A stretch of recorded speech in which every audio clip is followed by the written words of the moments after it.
Previously on Idiot Check. I was throwing punches at him, I was lobbing spanners at him. You were? I was absolutely furious. So let me get this straight. He was accusing you of crimes against podcasts? It's like I'd just been woken up, like someone had literally just shaken me from my sleep and then gone like, Right. So, tell me, what was going through your mind when you were creating this podcast? Well, we do record most of our podcasts on the toilet, so it was more of a case of what was going through our bowels. Tell me about it. Well, if it wasn't you, then who did it? There's only one name in my mind, and that's Kanye West. it's Kanye West. Kanye West? I think that's his name. I'm the greatest. So, Luke, who were you targeting at the time? Mums and daughters.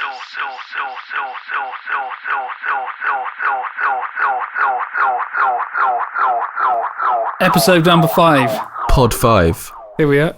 Is that a good sign or is that a bad sign? Because in Rocky terms, that's a bad sign. That was a terrible film. That was the one where he's training that young guy and he's just an arsehole. We've got Creed though to in the future to redeem. Did it redeem? I haven't seen it. We've got Balboa as well, which is good. That's the next one technically. So 6 and 7 should be really good. This one should be shit.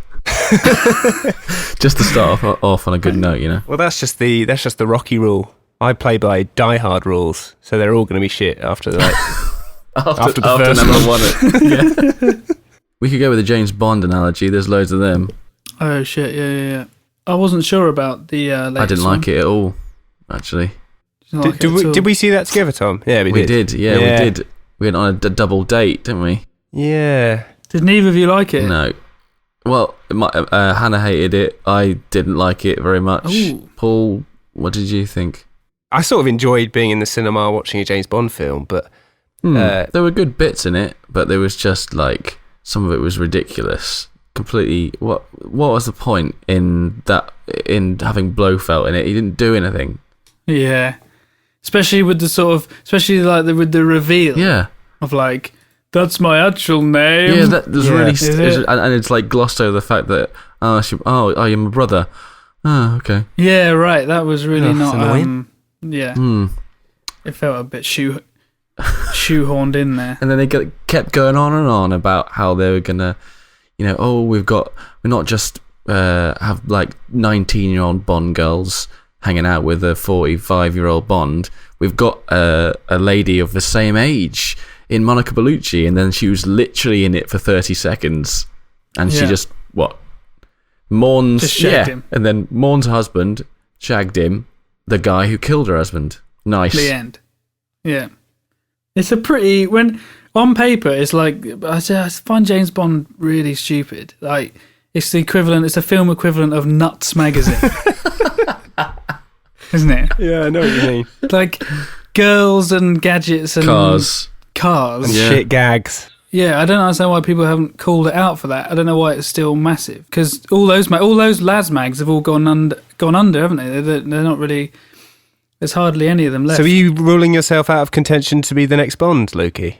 I can't comment. I can't comment at this stage of negotiations. First brown Bond.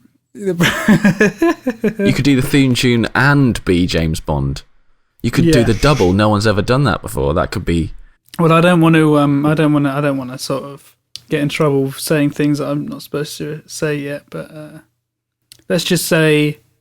Hang on, I'm trying to think of the name Sing. Let's just say. Can't wait for this. Let's just say. Brown. Anything. Brown. Nobody does it browner. Let's just say I got nothing. Oh. I actually have nothing. Golden brown. The man with the golden brown gun? No. That's terrible. The man with the brown gun just shoots shit pellets.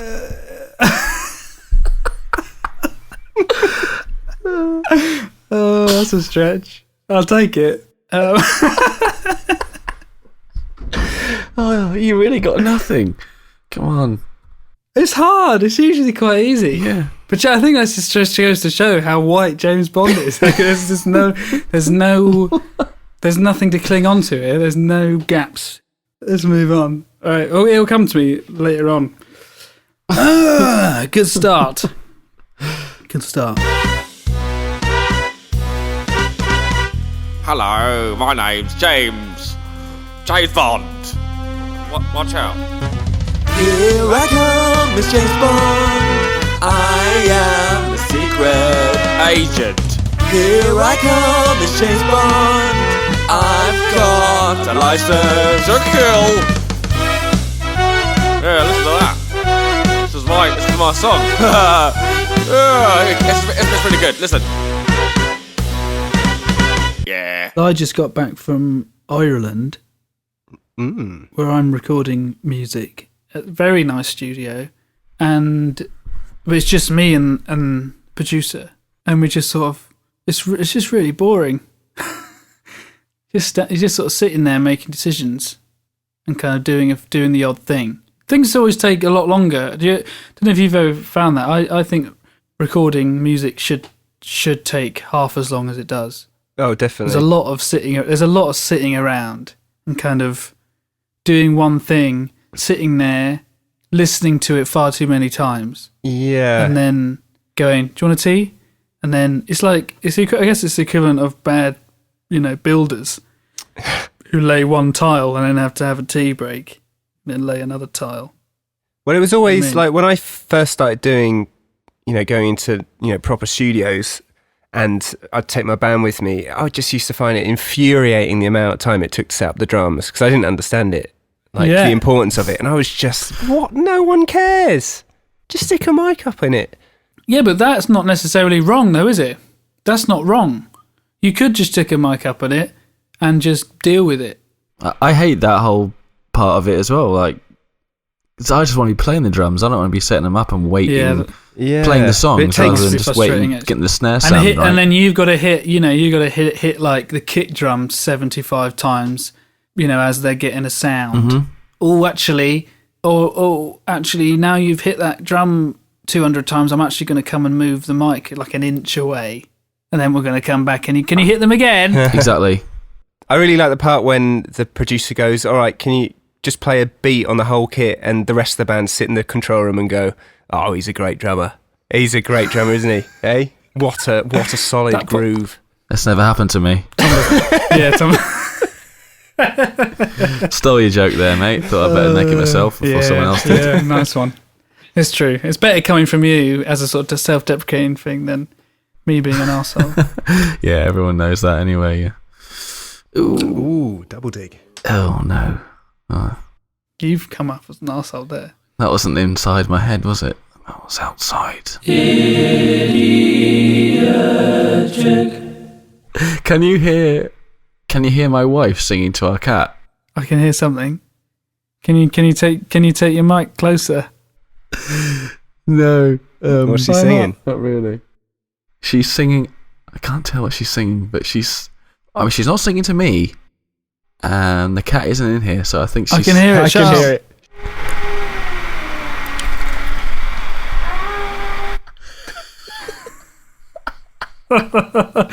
That's quite sweet. That's quite sweet. Very Do you have to sing it to sleep? No. Do you sing? She just likes to sing. Do you sing your bunnies to sleep, Paul? I just go around with the brooms, and shout "Boo Boo Lovely" at them, and chase them around the room, basically. Boo Boo Lovely. Boo Boo Lovely. It's time to play Boo Boo Lovely. Congratulations, you are through to the final round of Boo Boo Lovely. Let's play.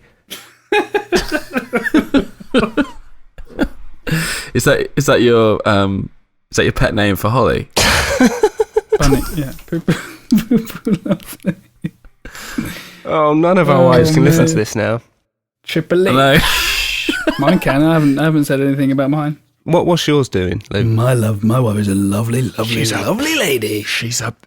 Tom, this always came up on tour because, you know when you're on tour, and I should explain, I toured with Luke. I supported him by playing guitar and bass and stuff. And in the van, out of nowhere, Luke would just, a bit of sort of playful bants about the wives, wouldn't you? You'd just be like, oh yeah, your wife's a dick.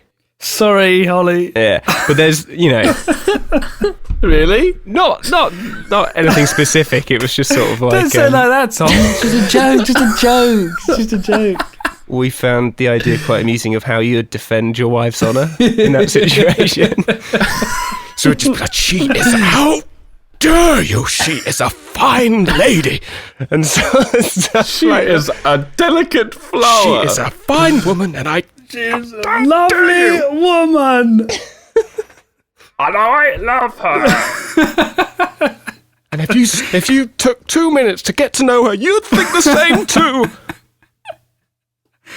Come round for dinner. Don't you dare speak. Don't you dare speak ill of my wife again in front of me. She is beautiful on the inside. I shall fight you. Say that again, I'll fucking melt you into a toasty. Yeah, put your headphones on and listen to the idiot shake. Thunderbalty. What? Thunderbalty. That's a Bond film. Oh, And a food. Thunderbolty. Yes. That is... A Vindaloo to a kill. I like it. So when you two toured together, was it just the two of you and one other person? Or are you talking like when you and Sandy and the rest of the band did stuff? No, it was mostly a I can't really remember, but I think it was mostly me and Paul's duo. So did you have to talk to each other all the time, or did you sit in silence? Well, we've done lots of touring together because we obviously had the Stars and Sons period where there was... We all slept in the same bed for no reason whatsoever. God. We were just keen. We were all just... I don't know what it was. I feel like we were all a bit wet behind the ears there, even though that you'd toured before. Yeah. I hadn't toured before. You guys had toured without me before, but I think you were just all enjoying it a lot more, me being there. Yeah. Yeah, that's fair true. enough. But yeah, I just sort of vividly remember Northampton being a very notable day because we turned up. Labour Club. So this is the band we were in, Stars and Sons, fronted by our friend Mike Lord, who's all his songs and stuff. But yeah, we turned up to the venue, Northampton Labour Club. Have you played there, Tom? You must have done. You must have done, no? But yeah, when we first got there, we sort of turned up with all our gear, and the first thing I think we were told is that we were going to have to move everything upstairs because it was food night, and it was like £2 for a meal, and so the locals were coming in for food night. Not tonight. No. It's food night. You can't play. It's food night. Right. Convinced them to let us play whilst they were eating. So everyone was sat down eating like a sort of chili and rice jobby whilst we played sort of quite unprofessional set, I imagine. Yeah. But I also remember after that we went to the hotel, and being sort of like idiots, we turned up and we'd booked, there was 5 of us, and we booked I think 2 double rooms, right? Yeah, 2. No, one of them was more than double because it had 2 double beds and like a single bed, I think. Yeah, and but we hadn't. But I think we hadn't booked it. We turned up, all 5 of us, and the guy, quite late. We'd just got some food after the gig, so it was probably about 11:30, 12 or something. And the guy said, "Oh, so you got room for 4 of you?" Basically, sort of eyeing us up, seeing that there was 5 of us, and going, "Well, we've only got you in for 4." And I remember someone, maybe it was you, Luke, handed me the sleeping bag. And I just sort of panicked, went, "Oh yeah, no, I'll be in the van," so we'd sneak round him. And I had the idea that I'll go and hide in the toilet until the guy went, and then come and find the guys in one of the rooms. And I hid in there for about 20 minutes, and I came straight out, and the guy was standing right outside. And I just thought, oh yeah, don't want to go in there. Don't want to give it half an hour or something. And then I managed to use my skills to negotiate my way into it. I think he'd given up. He felt sorry for me because I was obviously a fucking idiot for going and hiding in the There's toilet. no way that lanky piece of shit is getting in a car. So I went up to the room, knocked on the door. The boys let me in. There's 3 of us in that room, and then within about an hour, I think we were chatting, and then we heard a knock on the door, and the 2 guys from the other room just wanted to come and spend time with us. So all 5 of us all shared beds and slept in the same. You're missing the point where you were lying on the bed on the side of one of the big beds, where it was just you were on the edge, and there was a wall next to you. There was a little gap, and then when the door knocked, you just freaked out, thinking it was the guy coming to find you. So you just like instantly rolled onto the off the bed into the little gap. And it was like this thud. And Paul was hiding. Just a giant pair of feet poking out. It was so quick. As soon as he knocked on the door, it was just like, so, where's Paul gone? What was that? No, nothing. He was gone. I remember that gig. I discovered this what I thought was an amazing trick with 2 iPhones on.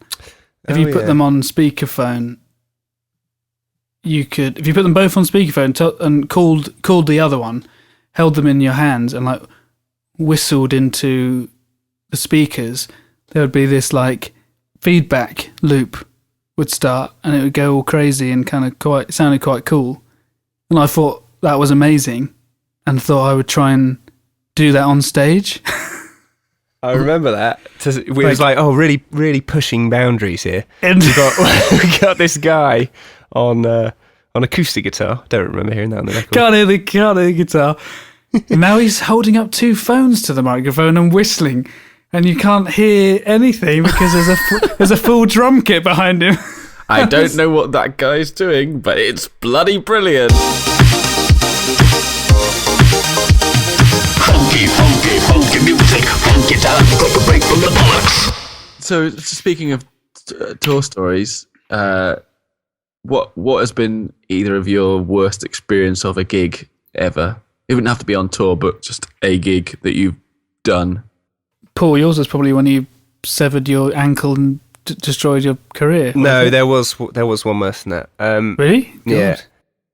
Well, yeah, that one was pretty bad. So the one, it was the second day of a support tour. We were supporting a band called Air Traffic. And we were playing, I love them. Never heard of him. And we were playing Electric Ballroom in Camden. It was a decent venue. But it was the second day of the tour, and I just was behaving like an idiot, and fractured my metatarsal, if you're asking, and it put me out of action for a while, and ultimately got me dropped. So here I am, idiot check. I don't really have any bad ones. Only because I'm too bloody good, mate. No, I don't. Just trying to think. On the last tour I did was just kind of a shit show all through, the whole thing. From the first show where I got drunk because I was so nervous, I got completely blottoed. I was supposed to play for 40 minutes, and I played for an hour and 50 minutes without adding any more songs. I was just that's fucking mental. Talking. It was my show. So I wasn't meant to play. I was meant to play for however long I wanted to play, but I had only thought I'd only got about 45 minutes of songs, because that's about as long as anyone can take anyway. So that's all I really do, unless I have to do an hour, but I usually just do about 45 minutes. How did you fill up the rest of the time? Just ranting. I imagine it was a bit like a sort of ranting. Ranting. Bloody rant. No, I just ranted about Facebook. Oh my god! That's all I remember doing. I remember saying something about the sorts of fans you get on Facebook and stuff like that. They love bagging up your whole audience. No, but you know that whole thing about because they were there because I was just slagging off the people when you announce a tour and then they all go, "Oh, you're not playing in Cumbria, you're not playing in the fucking just fuck off." Yeah, get in a car. I hate that. So I did. The worst part of it was, I thought I was making people laugh, and there was a few people that were laughing, but Hannah wasn't quite near the back. It was a tiny room. Hannah was near the back, and she said the sound was awful. Nobody could hear a word you were saying. Oh no! So not only was I ranting for 40 minutes. Can you say ranting? No, because I pronounce things ranting. It's not ranting. Why would I say rant? Why would I say rant? I'm not from... Because there's no R in it. Ranting. Yeah, but no one says it like that. Not even the Queen. No one says ranting. Hang on. I'm freaking out. Is that true? Yeah, pretty sure. I've never heard anyone say rant before. Ranting. Really? Yeah, but I mean, you might be right, but that logic doesn't hold. You know, there's no R in grass. Well, there is, but there's no R in glass. Grass. I'm sure I've heard people say rant. I've never said rant. I thought you were taking the piss when you said ranting. Me too. Permanent fixture in your. I'm questioning vocabulary. my entire life. People riot in. How do you pronounce rant? Rant. Well, Rant. You're American, so you would say that. Ranch. Rant. Oh, here we go. Rant or rant? Rant. A rant. So that's better, isn't it? Rant. Having a rant. That's weird. That just doesn't come off my tongue easily. Oh man, I got some thinking to do. I just wouldn't say rant. It just sounds so weird to me. That's the word though, mate. Who's that band that did Stand and Deliver? Ardam and the Aunts. That's it. That sounds awesome. Yeah. Can you play Sweet Child of Mine? No, I don't have any guitar story. Oh no, Luke, come on. There's that one. Cornwall was a sort of wealth of great stuff. When we did a little warm up tour in Cornwall, and there was one show. I think it was the last show that we did there. That was in a pub. Right. You're right. So it was in a pub, and it was full of locals. There were a few sort of general music fans in there. Yeah, the last show was in a pub, wasn't it? In a function room in a pub. Nice little pub in Cornwall somewhere. What, probably about 30 people there? 40? Yeah. Tops? I mean, the room was fairly chocker. Yeah. Yeah, some people sitting on the floor, some people just sort of milling around. It was the four of us, wasn't it? Me, Paul, and Stuart, drummer. And there was no stage at all. It was... Sandy wasn't there. No, he wasn't, yeah. No, few.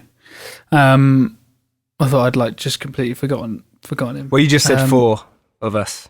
That's what. Yeah, that's three. Yeah, that's three. That'd be three. Yeah, rant over. I don't.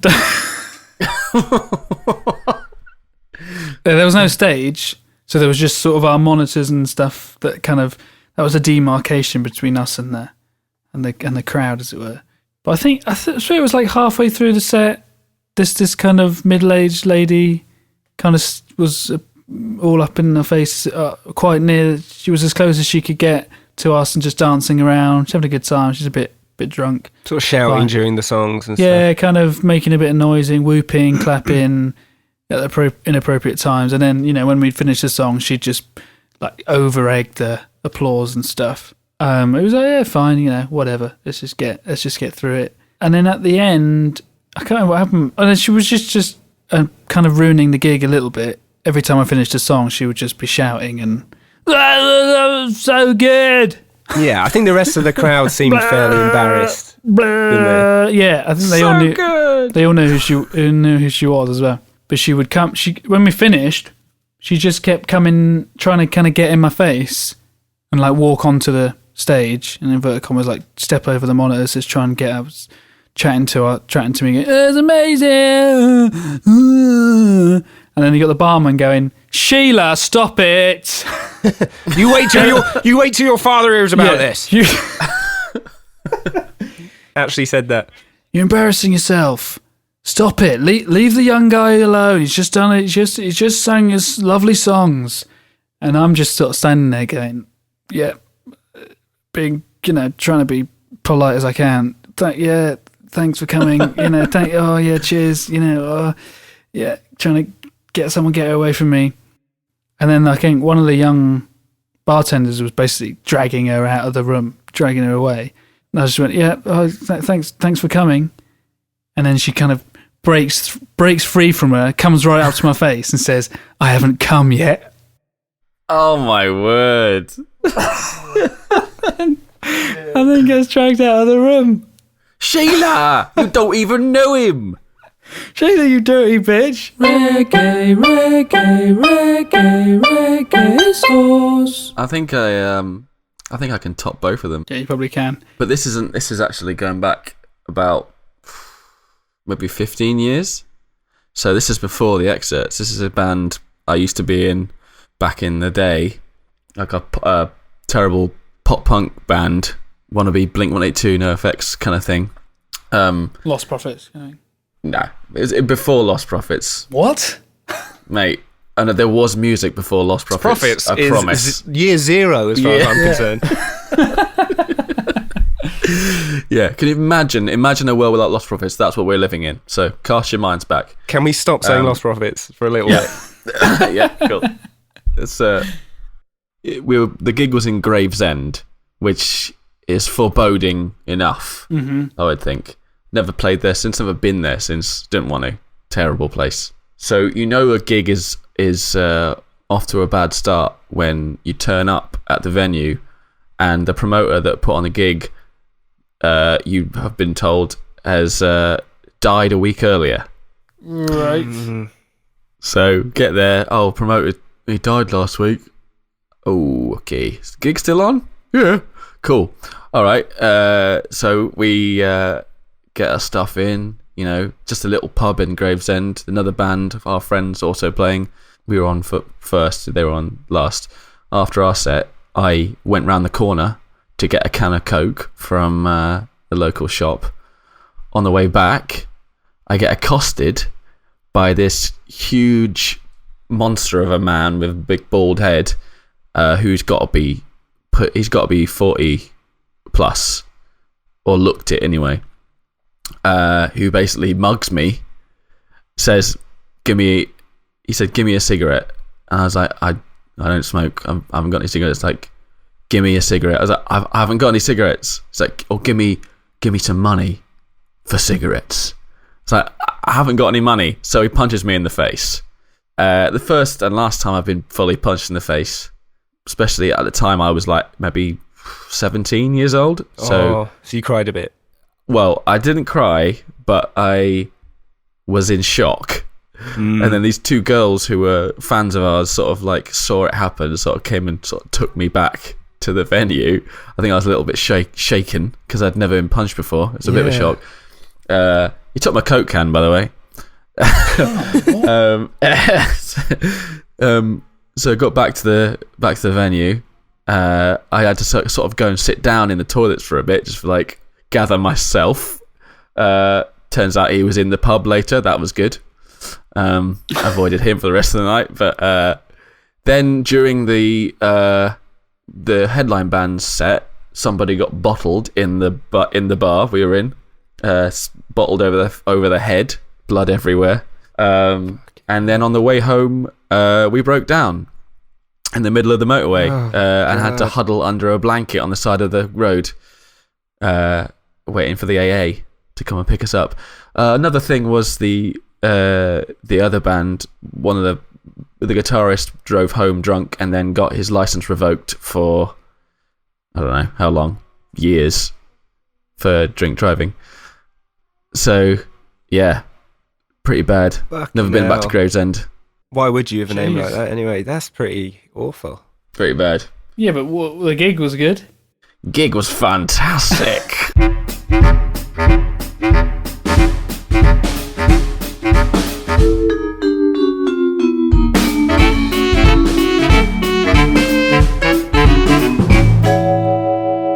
Idiots! So did anyone see? Did anyone see the Super Bowl or the Super Bowl halftime? No, I heard Coldplay were on it. Yeah. And who else? And didn't Beyonce do some sort of... Basically, no, it was kind of like a medley. So basically, Bruno Mars turns up halfway through Coldplay set and does like... Bruno, save us! Bruno Mars comes on and does... what's it called? You know. Oh, Funky... The one with... Funky Chicken. Funky Mark Ronson. Yeah, Funky Mark Ronson, yeah. We all know what you mean. And then doesn't Uptown Funk. Oh, God, what? How old are we? I feel like that's like a 50-year-old. What's the song? What's it called? Hey, I don't know what it's called. Uptown Funk, of course it is. Uptown Funk. It don't give it to you. I don't care. Who's that bloke? Bernie Jupiter. Robert Venus. Bobby Ass. And then like Beyonce comes on and does like one of her songs, and then they kind of like merge, and then they both sing Uptown Funk, and then Chris Martin comes in and sings Uptown Funk with the two of them, and they're kind of walking along. Yeah, they're walking along like it's almost like a catwalk away from Coldplay. So he's trying to get as far away from Coldplay as he can towards the camera with Beyonce and Bernard Venus, and they're all singing Uptown Funk, and obviously Chris Martin's just doing his thing, being a big sort of smiley guy from Reading or or Exeter or wherever he's from, jumping on one leg. Yeah, doing that. So there could be big strides, and that's. I only actually saw that bit. I didn't see the Coldplay performance, but I think it sort of speaks volumes, doesn't it, that they had to get two previous successful halftime acts to help out Coldplay. Well, yeah, you don't want to bore everyone's tears, do you? I don't really understand music. Super Bowl. Yeah, what were they? Were they playing the hits, or were they playing fucking monkey song? Whatever it was.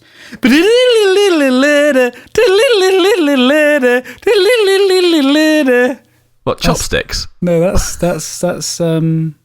Coldplay. What? Come on, the new one. The new song. Don't know the new song. I only listened to Coldplay before 1974. I listened to Coldplay when they were cool. They should start doing that at the FA Cup. They should do that. Get Chaz and Dave to play half time. Get fucking LSS to come and prance round the Chelsea stadium again. Oh yeah. Get the BBC in trouble. You were naughty, weren't you? No. Yeah, you were. What did you do? No, they just didn't plan ahead in any way. I mean, I sort of caused a headline, I must say, in the Daily Mail, or was it the Mirror? Don't know what it was, because I was featured on the closing montage of the match of the day. Or was it it was the end of last season when Chelsea won.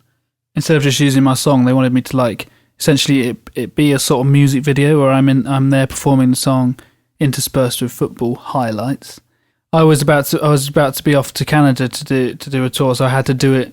I had to do the filming a fair bit in advance of the end of the season, but Chelsea had already won. They hadn't mathematically. They hadn't actually won.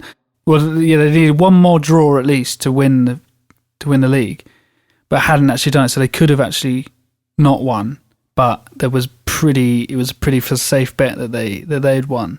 And so they needed to do the filming for Match of the Day. I had to prance around the Premier League Cup, with the Chelsea ribbons on it. So prematurely, we'd got the cup, and the guy, there's a guy that comes with the cup. He's basically like the bodyguard. Does he go with the cup when they win it as well? Does he go everywhere? Does he go to the house of John Terry? I imagine he's like the log lady from Twin Peaks. Yes, looks a lot like her as well.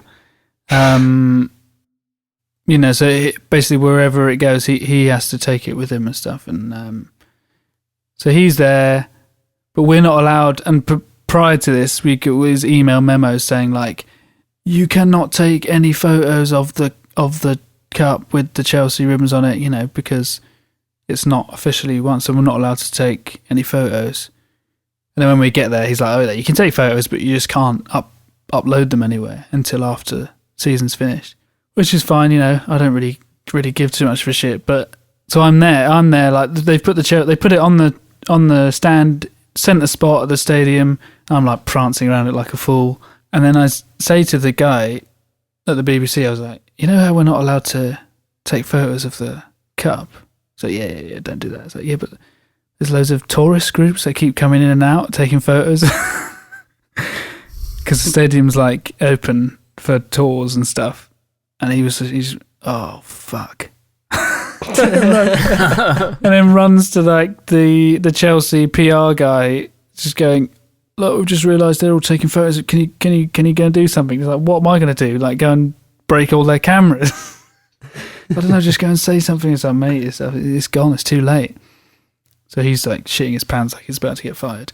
But he didn't get fired. But there was like, it felt like moments later, but it wasn't. It was like a few hours later, the Daily Mail or something gets a story about how it all kind of leaked, and that Chelsea people were furious at the BBC for kind of causing them this embarrassment and that, because all the people were like, "Oh yeah, Chelsea, they're so arrogant, they're already parading the trophy they haven't won."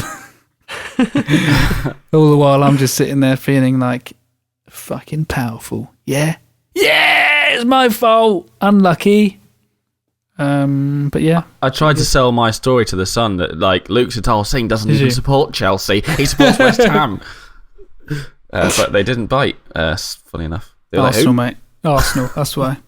But that was good. That match of the day when you sort of strolling around. Did you have an acoustic with you?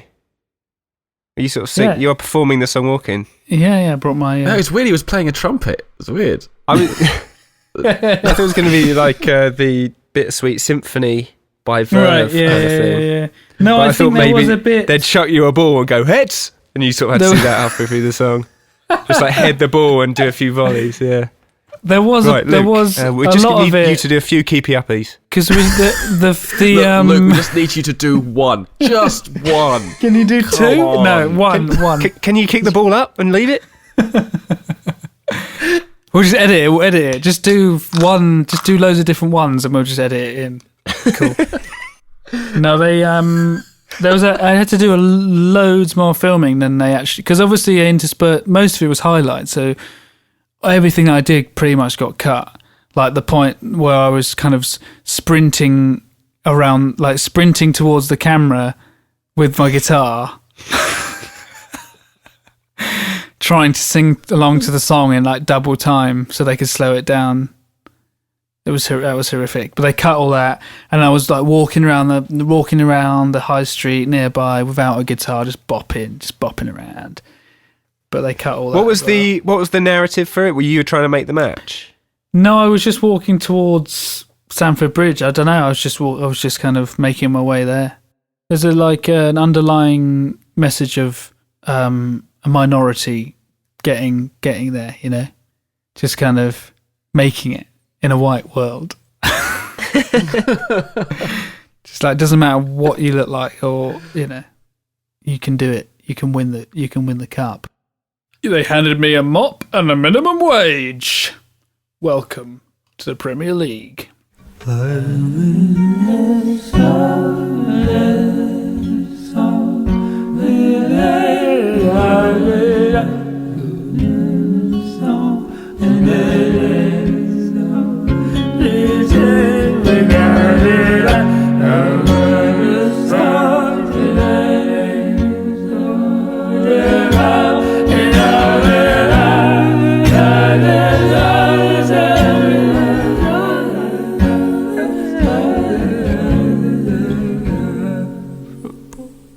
Shall we try and like ask anyone who's actually listening, like an appeal? If anyone's listening, please send us one email.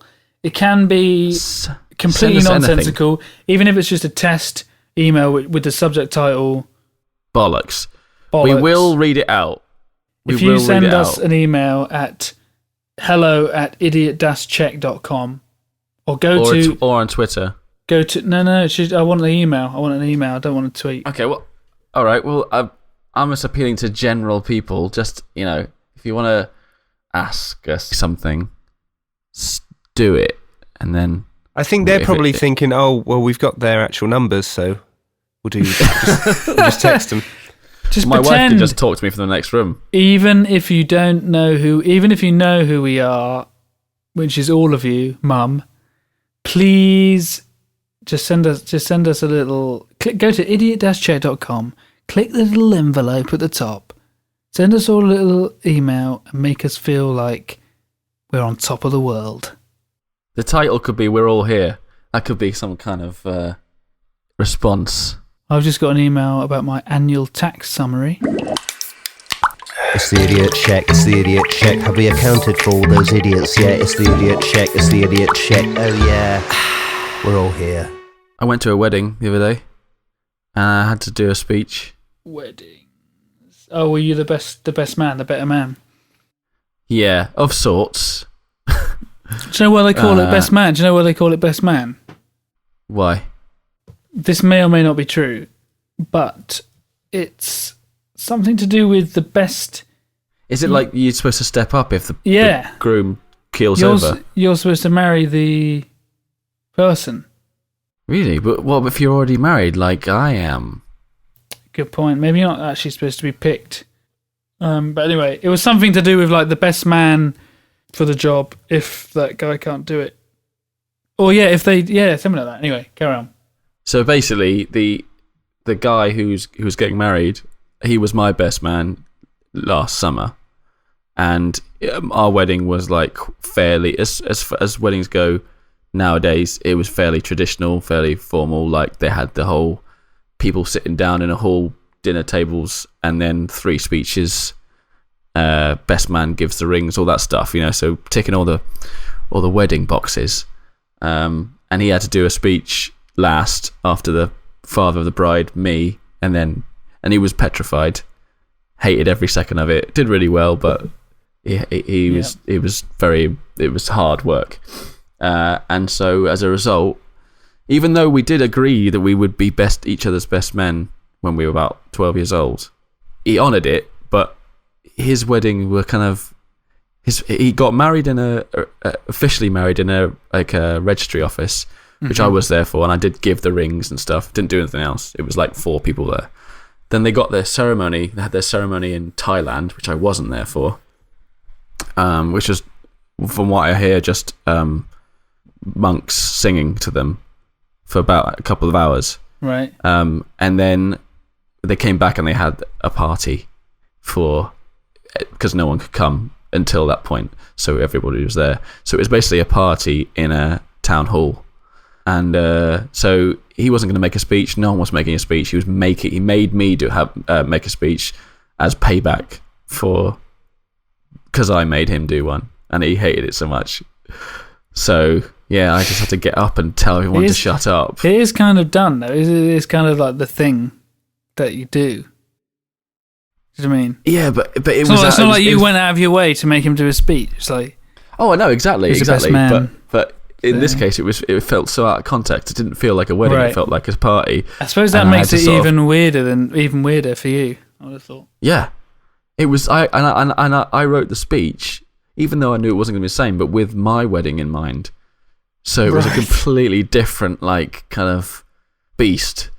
So when I got up there, I had to sort of like clear my throat to tell people to stop talking. There was no glass to ting. Sure. Because we didn't have any forks. I had a glass, and then sort of had to sort of headbutt it. I splashed it over my head, and I said, "Everybody, shut up! I'm speaking." And then basically had to read this speech that I'd written. Which, as soon as I started reading it, I realised, oh, this is the wrong crowd for this speech. So I hurried through the preamble. They're the best. And got to the blue stuff.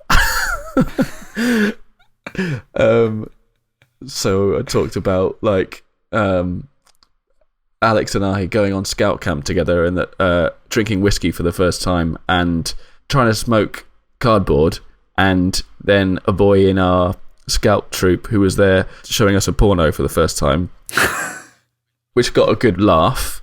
And then I added that it was full of old people with grey hair, which it was. The porno? Yeah. Right. That guy's gay now.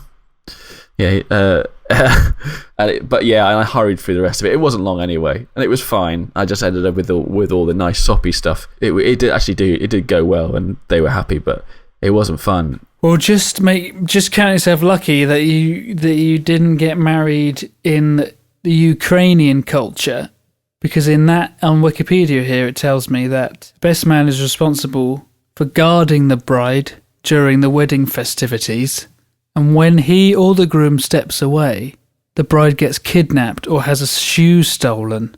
Then the groom or the best man must pay a ransom in exchange for returning the bride, usually by paying money, which is given to the bride, or by doing something embarrassing. So it's like a game of capture the flag. Actually sounds pretty for everyone good. else. Actually sounds pretty fun. Well, it ups the ante, doesn't it? Capture the hag. I like this one. In Uganda, the best man is expected to guide the newlyweds in the way of marriage. This means that ideally a best man must be married, so you'd be fine. Yeah. Preferably to one wife. Discounts to you then, doesn't it? Yeah. And should be in position to give sound, tried and tested advice. Yeah, you're not a good choice for this at all. A best man must be confident and be discreet about the details he shares with the new couple. So, and it's got a few different lists: Zambia, Uganda, Bhutan. In Britain, it is traditional for the best man to give a short speech. Mm-hmm. So you've really got it easy, really. Yeah, right.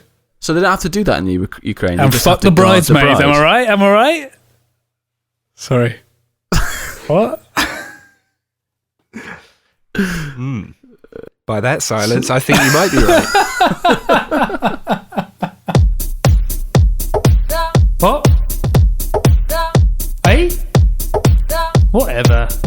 I can't remember. Did you have pictures of you as a youngster around your wedding, Paul? No. Your wedding venue. I don't think so. No, I don't. Who does that? Who does that? Hell I can't think of anyone off the top of my head. What kind of person wants, Wasn't my idea, mate. Was not my idea. Actually, pretty much zero things that went on my wedding day were my idea. Including the wedding itself. No, I was sort of twisted into that. I think the band were my idea, which is probably the one colossal failure of the day. The band that not. They were good though. They were good bands, but you couldn't dance to it. You can, the whole point in a band is to have a little boogie, and it was a skiffle band, wasn't it? It was fucking terrible. Yeah. People didn't know what to do. They just saw a man with a washboard and they were like, where's Disco Dave? There was no washboard, but yeah. Yeah, pretty shit, really. I fucked up.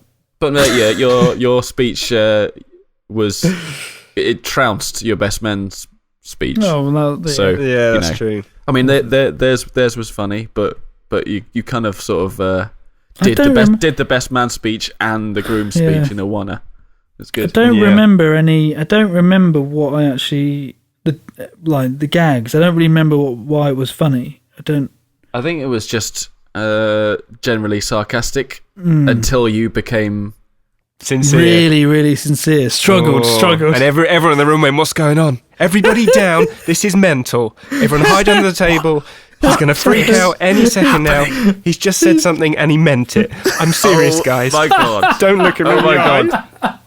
Everybody help. Yeah. I didn't even mean it. So... Everybody disco!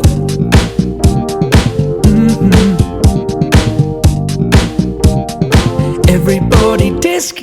Oh, new Harry Potter book. What do you think about that? What? J.K. Rowling, is it? Big time, mate. Yeah. So the play that she's doing. Yeah. She's doing a play. Yeah. That's going to be published as a. Oh, is it just a script? Well, they got the film coming out, which is the Fantastic Beasts and Where to Find Them. But that's already that's made from a book that's already out, isn't it? Yeah. But this is a new Harry Potter and the Cursed Child. Oh, that's the stage play, isn't it? Yeah, so that's going to be published as a... Oh, right, really? I'll be going to see that, boys. So I'll report back with the Says, wife. Harry Potter script author J.K. Rowling's script of the stage play is going to be published as a book moments after midnight on the 31st of July. So whether that's just literally the script or just a book, I don't know. But well, the big hoo-ha about that is that they've got a black actress playing Hermione. What? which really? Yeah. All right. Well, you got a problem with that, mate? You got a problem with it? No, I just go on. Speak your mind, mate. Speak your mind. What's your problem, mate? Is Ron still ginger? No, he probably is. No, I don't know. Actually, I haven't seen the rest of them. Harry Potter. So have you got tickets there then, Paul? Yeah, I was charged with my getting. But your wife is a Potter mad. She's is she? potty She's for Potter.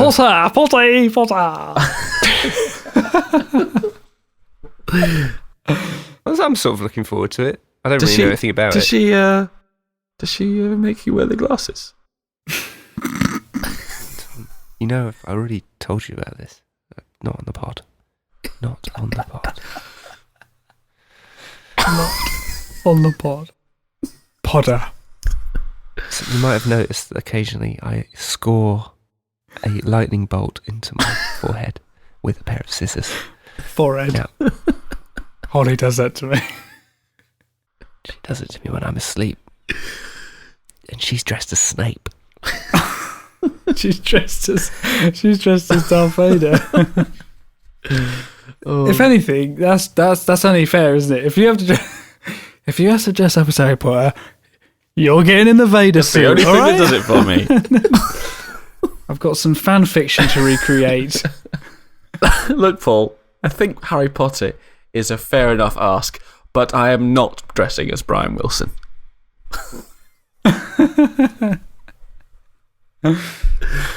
Oh. Now, if anything, if we do that kind of kinky role play, then I'm Brian Wilson, she's my love, and we have a fight. All right? No, she's the psychiatrist, the doctor, right?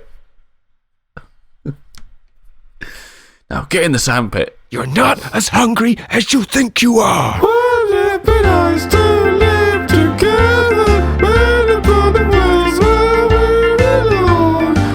All right, I'm going to stop recording now. Okay. Okay, bye. See ya. Don't we need to do like an end? Thanks for listening. I don't think we should. I like the I like it when it just ends. Idiot check.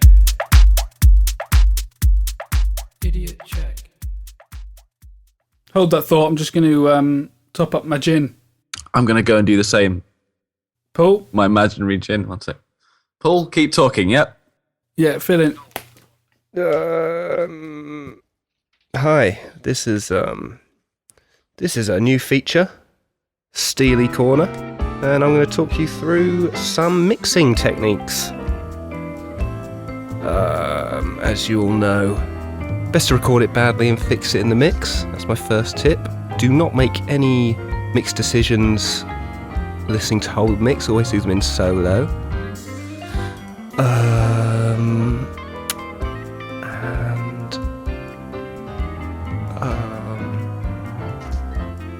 That's about it from Steely Corner mixing tips. Straight back with you. 5, 4, 3, 2,